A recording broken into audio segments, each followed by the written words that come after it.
Ration धान्य दुकानदारांच्या प्रलंबित मागण्यांची पूर्तता करावी, तसंच धान्य वितरणातील अडचणी सोडवाव्यात या मागण्यांसाठी रास्तभाव धान्य दुकानदार कल्याणकारी असोसिएशनच्या वतीनं आज कागल तहसीलदार कार्यालयासमोर निदर्शनं करण्यात आली। शिष्टमंडळानं मागण्यांचं निवेदन तहसीलदारांना दिलं। महाराष्ट्र राज्य स्वस्त धान्य दुकानदार आणि केरोसिन परवानाधारक महासंघाच्या माध्यमातून रास्तभाव धान्य दुकानदारांच्या प्रलंबित मागण्यांचा शासनाकडे वारंवार पाठपुरावा केला जातोय, मात्र शासन स्तरावर त्याची कोणतीही कार्यवाही झालेली नाही।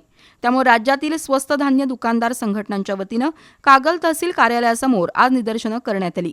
कागल तालुक्यातील रास्तभाव धान्य दुकानदार कल्याणकारी असोसिएशनच्या वतीनं कागल तहसील कार्यालयासमोर निदर्शनं करण्यात आली।